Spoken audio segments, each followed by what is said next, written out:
Hello, you amazing people. You're listening to the Marketing and Coffee Podcast, the show that brings you the latest in marketing, especially in the UAE market, with your host, Lijo Etup.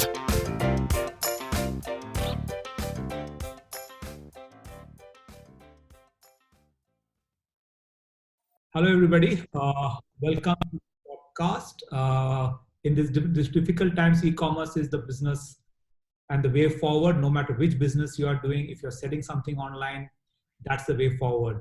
And how do you adapt for that growth is something that we will discuss through this podcast. And no other better person to bring to this podcast other than Omar Rustam, who is the e-commerce marketing head for HP for the region, to give a little more details about Omar. He's a seasoned professional e-commerce and digital marketing veteran. He has worked in organizations like Microsoft, Nokia, Starcom before joining HP, where today he is a part of the worldwide center of expertise for digital partner enablement for Middle East and Africa. So in his current role, he leads e-commerce marketing and business development. Very interesting, because you would love to hear how he is able to convert business from offline play, overseeing performance marketing, traffic optimization, and content management for both commercial and consumer business for print and PC categories. This would be of interest for all the business owners out there. Is he works with Middle East retailers to deliver marketing programs and solutions that enhance their omni-channel capabilities and technologies. Welcome, Omar. So let's start with how is e-commerce the hot topic during COVID times doing right now? What's your take on it right now? Thank you very much for having me, Lijo. It's good to be here. And yes, I mean, there's definitely been a lot of change that we're seeing as the result of the current pandemic. What's been interesting to see is that there are some businesses that have suffered greatly under COVID-19. A lot of things related to travel and tourism particularly, but then there are some businesses that have boomed as a result. And here you have your collaboration tools and so on, but also you've got e-commerce which has boomed greatly. And I mean, if it's anything to go by, you look at Amazon's share price before and after, and you see that they're definitely on the rise. And I think there's a lot of reasons for that. So one is people are definitely self-isolating, so they want less exposure to public areas where they could possibly get sick. So they're spending a lot more time at home, and for whatever that can be brought and ordered, that's what they're doing. And also, it's the fact of convenience as well. But definitely all of that has been accelerated due to the current pandemic. Interesting. So the early studies that's come from China says that the essentials have done much better than the luxuries items have really struggled. Is your understanding the same here in this region, or has it behaved in a different way? Well, I mean, it's been interesting, because what we've seen is we've seen growth across everything in general. Even the retailers and the pure players that we've spoken to have echoed. I mean, that's what they've seen. And a lot of it has to do with how people behave under quarantine. So while we've seen growth across, so we work closely with Google, and one syndicated and one research that they shared with us is that across our categories where we're in, so we're in printers, we're in PCs, we're in PC accessories, and we also do ink cartridges for printers and monitors as well. So across all of our categories, we've seen growth in search and interest by Google, and to a very large degree, because people are at home a lot more, they're doing a lot more research. So it makes sense from that perspective. But then you also look at people under quarantine what are they trying to do? They want to be entertained. That's definitely a very big piece of it. And that's where, if we use a tool called SimilarWeb, which allows us to monitor traffic across multiple websites. And what we've been seeing has been quite interesting because, you see time spent on Netflix, it's going through the roof.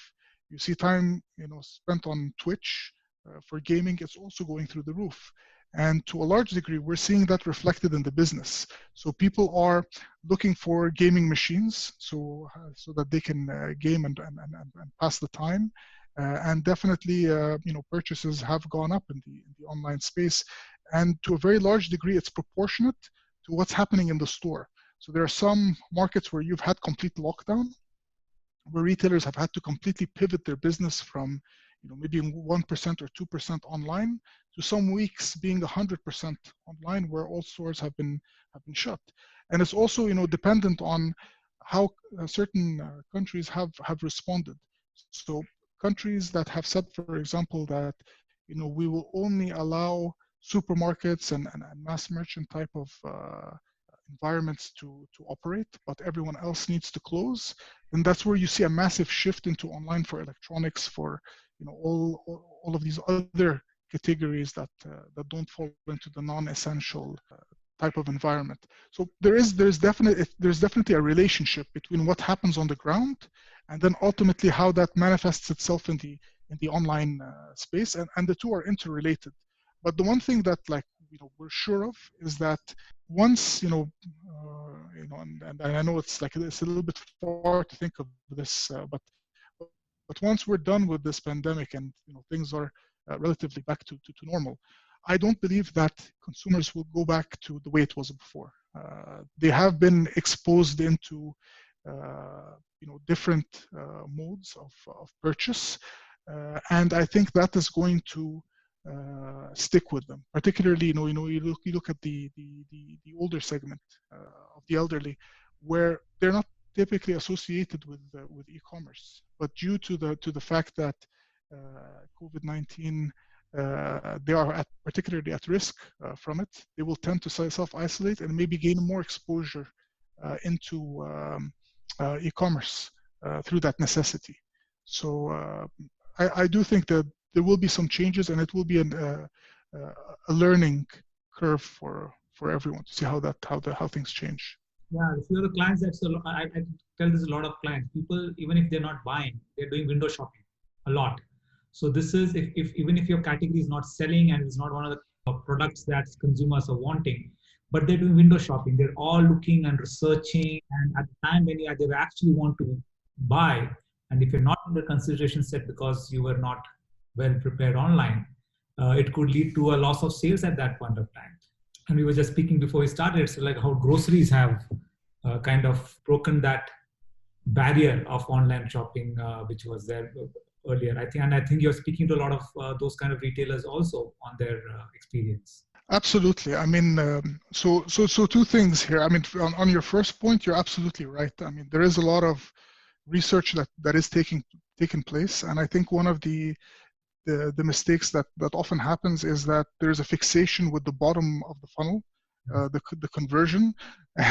But what a lot of times people forget is that to get to that bottom of the funnel, you sort of have to build the top as well, so that the funnel has something to funnel through at the end of the day. But for that, that's a really important part, and content and reviews and the entire experience is really critical there.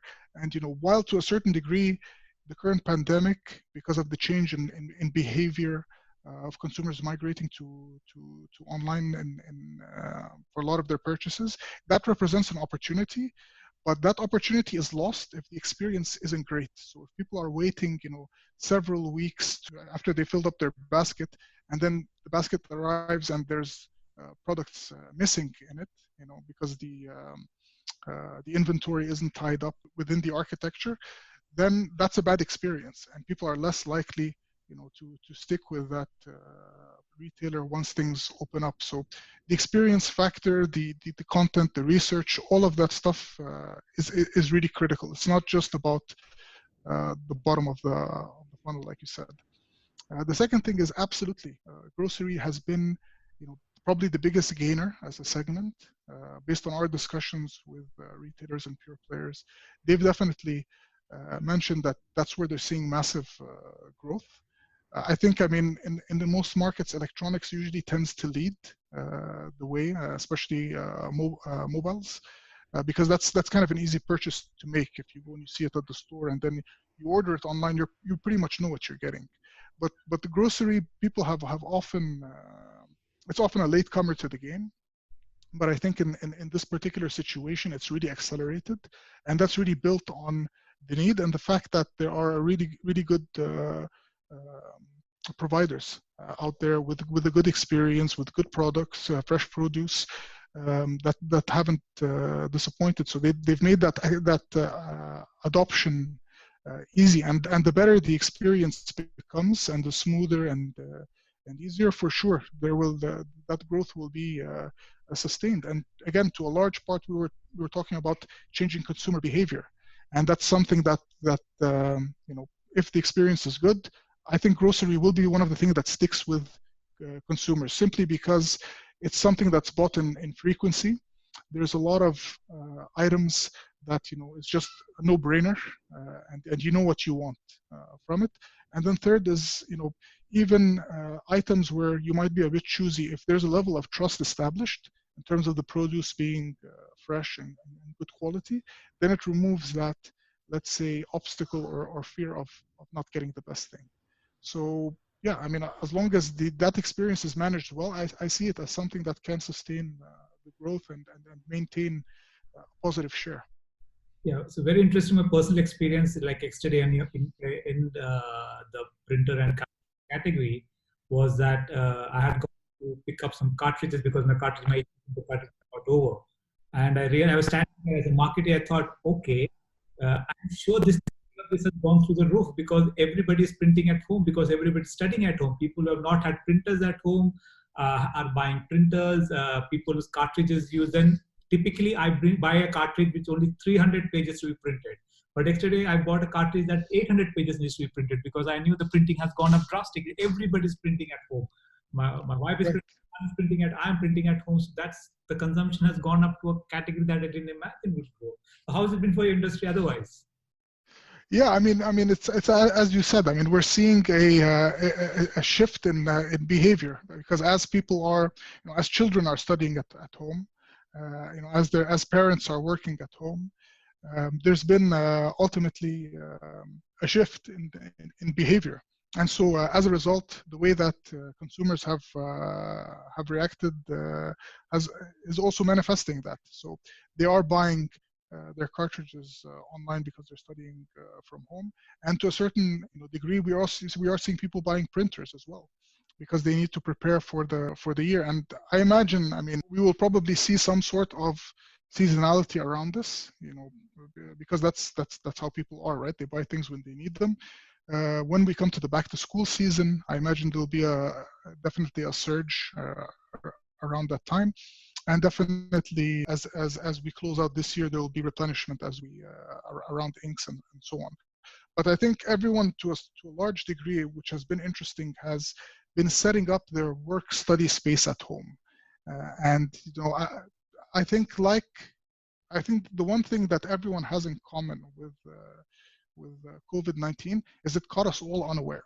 So whether you're a student at home, whether you're someone who needs to work from home, you don't necessarily have that infrastructure and environment set up, and then that's kind of where you go to the market to look for monitors, keyboards, mice, headsets, and so on. And of course, given the current situation, a lot of that has taken place online. So besides the fact that a lot of people were in the right place at the right time, in the sense that they had an online channel, and the moment the thing shifted to offline to online, they were there at that place of time. But more also, I realized as I speak to a lot of people that they were not at the right place at the right time. They just kept postponing the inevitable that tomorrow, like I'll bring my online plate tomorrow. And they're all struggling now. So there is now fly-by-night operations that I've got my e-commerce site up and running. And a lot of the retailers were caught napping, especially. I'm sure they missed out on that whole strategy for somebody who wants to go online right now and is offline. I mean, what should he be looking at? What are the things that he should be doing? Well, I mean, the good thing about online is it offers a lot of flexibility. So there's a lot of, there's a lot of ways to reach a customer, and it really depends on the type of business that you are.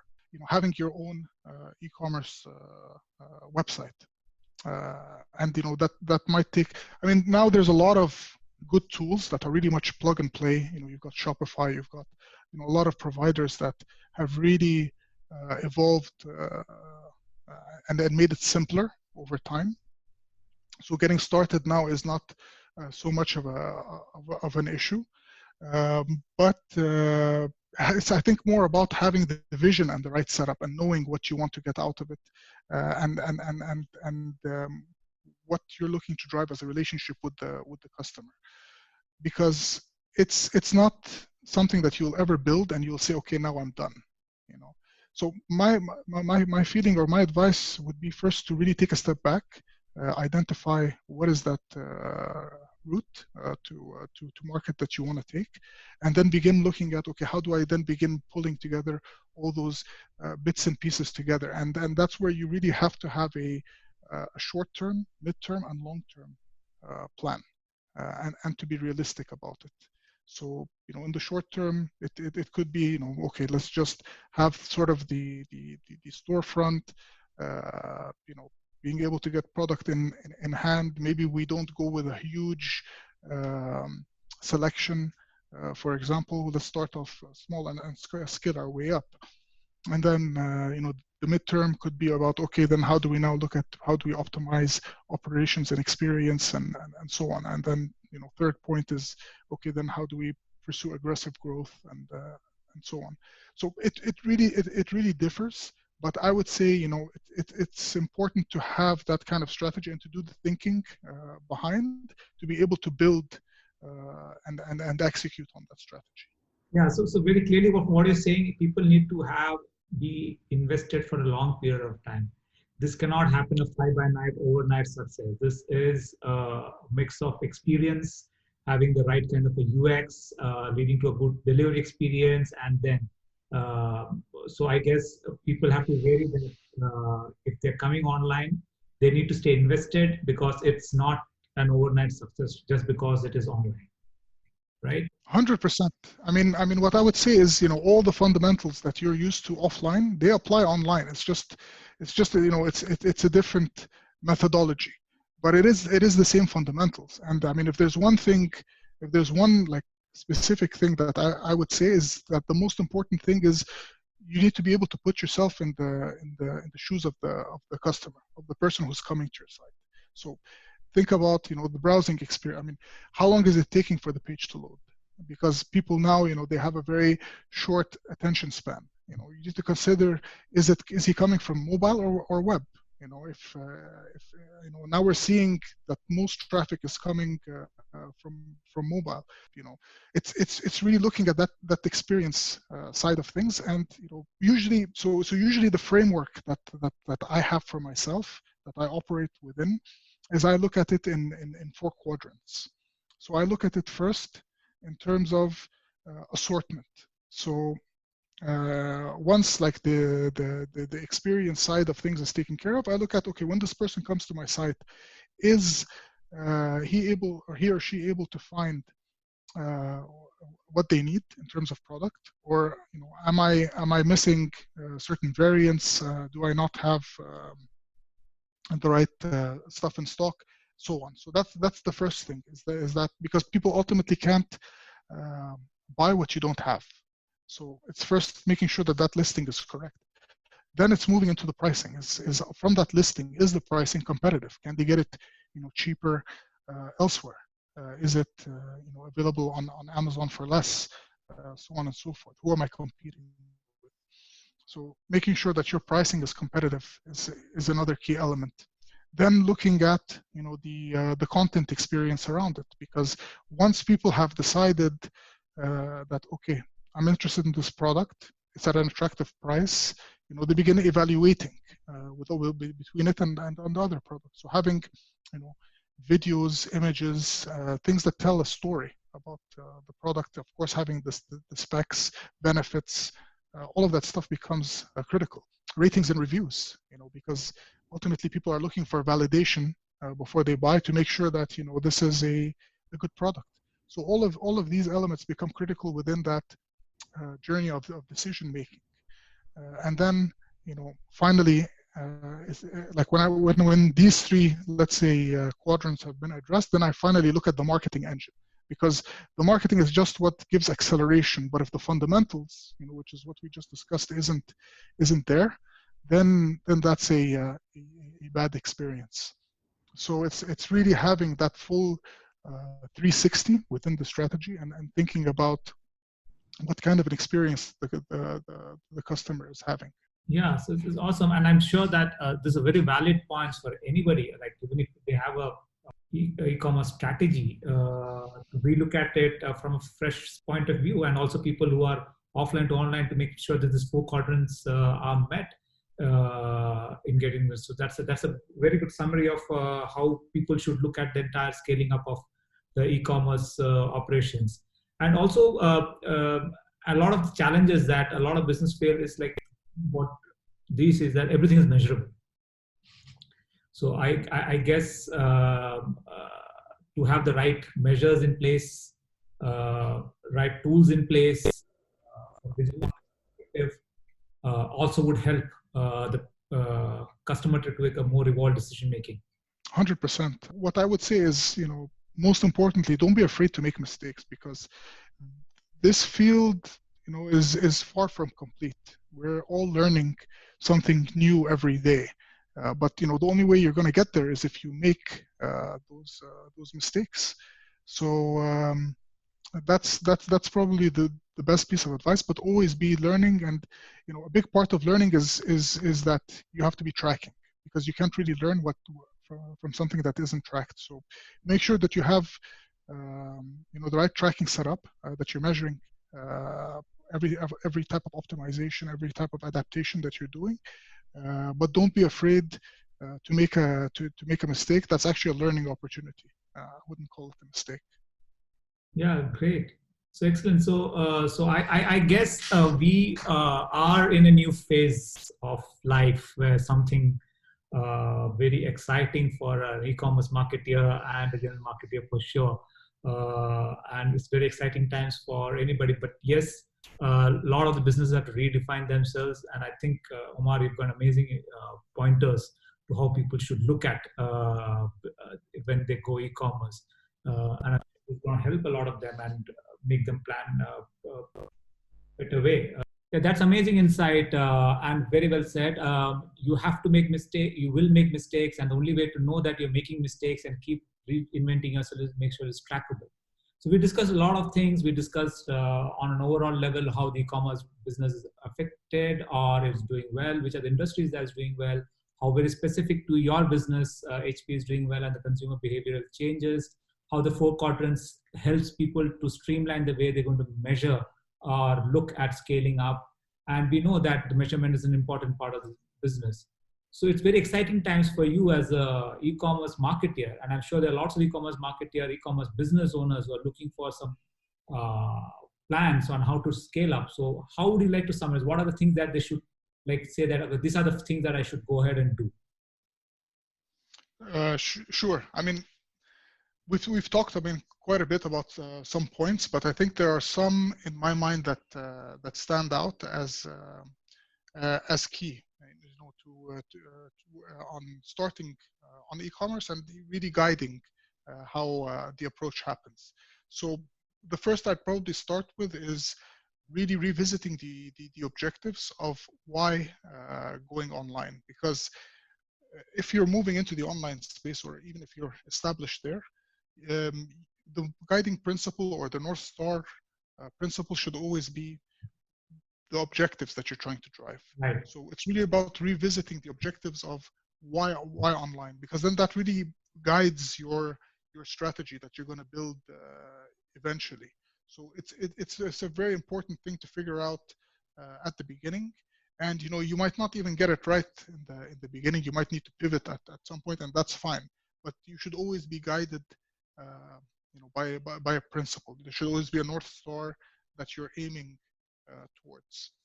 So once you've understood what that objective is, then you begin to plot the best way to get there, the best route to market. Because online, there's a lot of different ways of reaching to consumers. So you can build your own website and e-commerce platform and be a direct-to-consumer type of brand, or you could go into the online retail model where you're selling to online retailers who are then selling your product to their customers, or there's even becoming a marketplace seller. So they offer a lot of different routes to market, and they have different advantages depending on what you're really trying to achieve as a brand. So I mean, when we talk about direct to consumer, it's more of an experiential approach.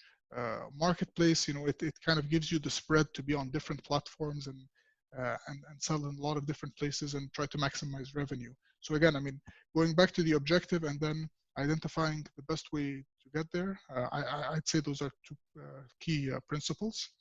Then moving into the third is around having those short-term, mid-term, and long-term goals, because as you evolve in the online space, those will invariably change.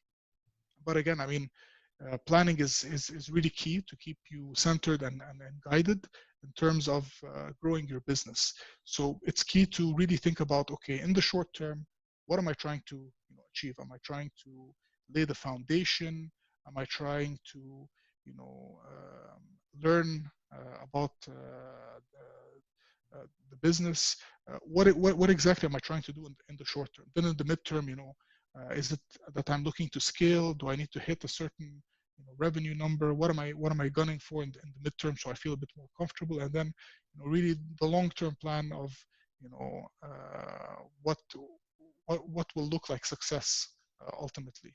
What's sort of the big thing that I want to achieve maybe a year or two down the line. So having that kind of planning and process kind of keeps you centered as you evolve and as you grow in the space. Fourth, and I'd say this is a really, really important one, is don't be afraid of making mistakes, because this is an ever-evolving space, and mistakes is always an opportunity to learn. And when it comes to online specifically, we're all students here. We're all learning. This is by far very far from a finished ecosystem. So learning is very important to adapt, and mistakes really provide that foundation of optimizing and carrying that learning forward for the future. Number five, and for me, this is probably the most important one, is always putting yourself in the customer's shoes. Because ultimately, I mean, when I look at all the big companies, the successful companies, this is the principle that they wholeheartedly embraced. I mean, you look at a company like Amazon and how they developed a product like Prime. That shows you that they understood their customers really well, and they put them at the heart and center of everything that they did. So really thinking about how it can be a better experience, how it can be a more personal experience. All of that stuff's really really important. But ultimately, we are selling to people regardless of what we are selling, and it always will start and end with the customer. So having that kind of empathy, being able to put yourself in their shoes, that's probably one of the most valuable things that you can do. And I'll probably stop at those five, but those are the ones that I feel are quite important. Yeah, exactly. So if the customer is not at the center of the, that if you have to be where the customer is and not bringing where you want them to be. So if you're not selling what the customer wants, it's a matter of time before things starts collapsing around you, and you'll see why the customer is not buying or something. So yeah, it's interesting. So thanks a lot, Omar. You want to add something more? Yeah. No, I was just going to say, I mean, absolutely, you're absolutely right. And it could be, and the thing is that we've seen very small things make that big difference. So you could have a fantastic site experience. You could be driving people, and then the smallest thing of like having a delivery fee, then your entire funnel could look fantastic. Then they add the cart, and then they see the delivery fee and they bounce. And it's something that small, but then that takes us back to the whole reporting point of basically tracking through the funnel, and then that's how you sort of identify, and also like you were saying, the customer experience, right? But yeah, 100%. So I just wanted to throw that last example in there. Yeah, excellent. Sounds good. Excellent. Thanks a lot, Omar, for coming on. So I'm sure a lot of people will find a huge value on, because especially now e-commerce is the hottest word going around, irrespective of the kind of business that you're doing, be it B2B, B2C. So thanks a lot for coming on board, and look forward to continue the conversation offline too. Thanks a lot, Lijo. I really appreciated and enjoyed speaking with you, and I hope that your listeners find this interesting. And as always, I look forward to our regular chats on these topics. And yes, let's definitely watch the space. It'll continue to be interesting for some time in the future. Thank you. Thank you. All the best. Okay.